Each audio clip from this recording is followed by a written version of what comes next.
مجھے اس چیز کا جواب دیں، وسیلہ بناتے کیوں ہیں؟ دیکھیں وسیلہ بناتے کیوں ہیں، اب میرا آپ سے ایک سوال ہے، وسیلہ بنانے میں حرج کیا ہے؟ کہ ہم خود مانگتے ہیں اللہ تعالیٰ سے، جب ہم مانگتے ہیں اللہ تعالیٰ سے تو پھر ہمیں وسیلے ڈھونڈنے کی کیا ضرورت ہے؟ آپ ایمانداری سے بتائیے، اللہ تعالیٰ حق قبول کرنے والا بنا، آپ ایمانداری سے بتائیں شفا دینے والا کون ہے؟ اللہ تعالیٰ۔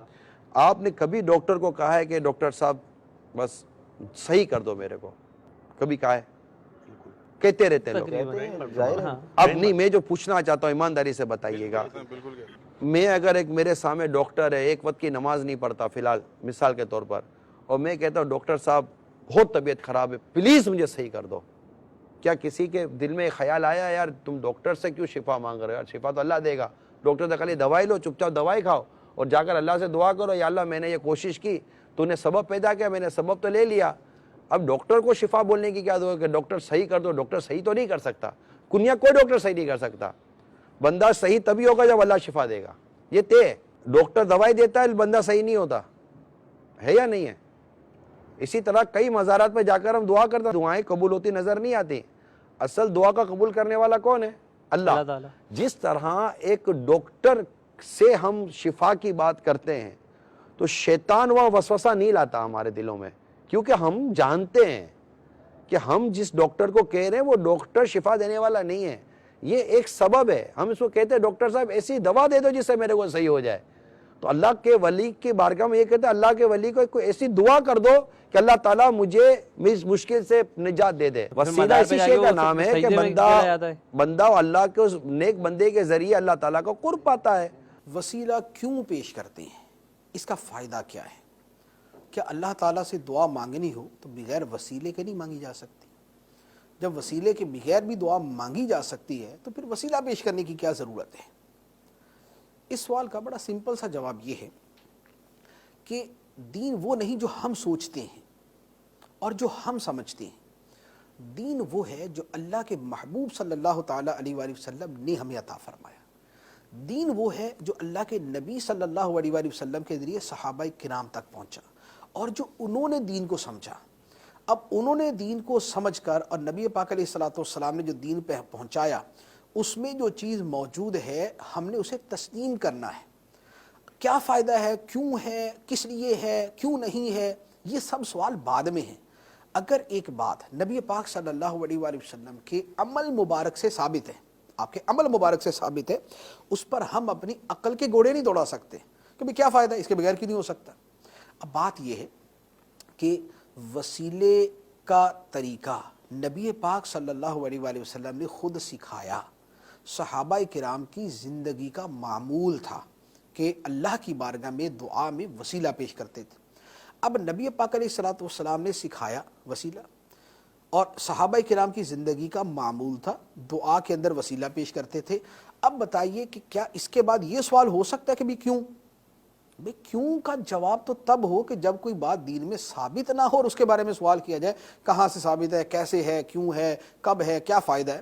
لیکن جو طریقہ اللہ کے نبی صلی اللہ علیہ وآلہ وسلم نے بیان فرما دیا، جو آپ نے طریقہ سکھا دیا، اس کے اوپر اعتراض کرنا اور اسے تسلیم نہ کرنا یہ مسلمان کا کام نہیں۔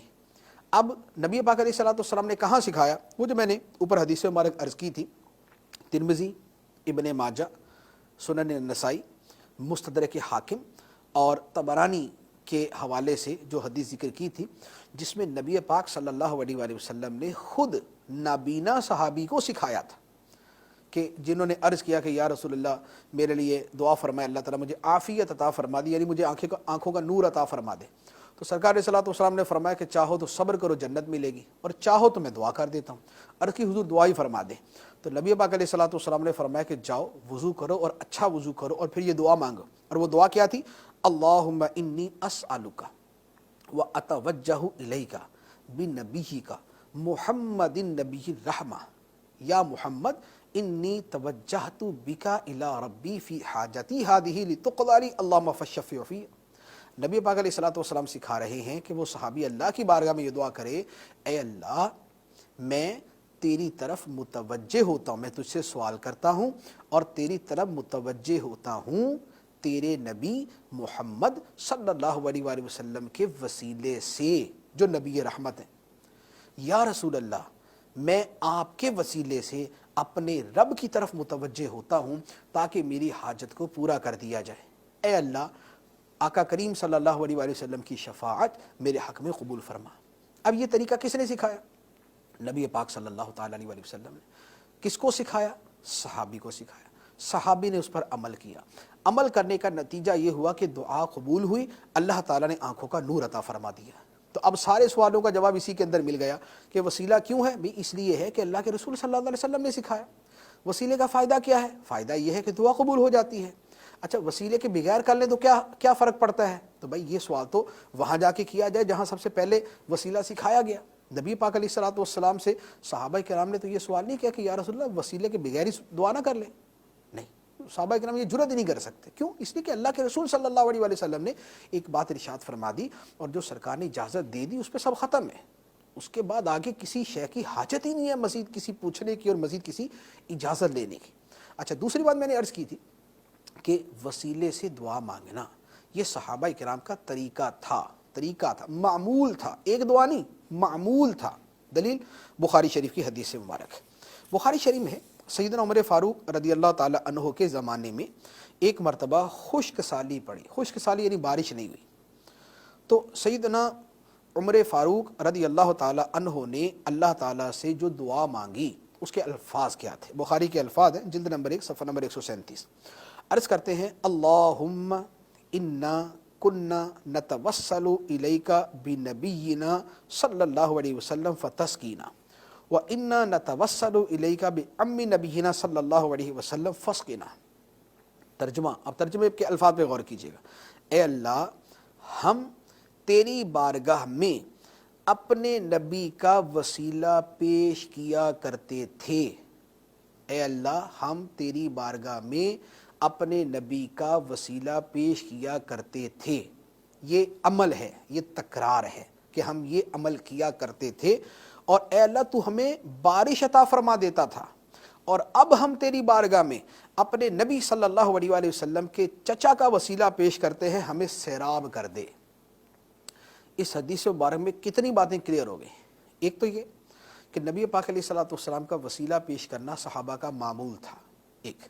دوسری بات یہ کلیئر ہوئی کہ صرف نبی ہی کا وسیلہ نہیں ہوتا، نبی سے نسبت رکھنے والے کا بھی وسیلہ ہوتا ہے۔ حضرت عباس رضی اللہ تعالی عنہ نبی کریم علیہ الصلوۃ والسلام کے چچا تھے، نسبت تھی، ان کا وسیلہ پیش کر دی۔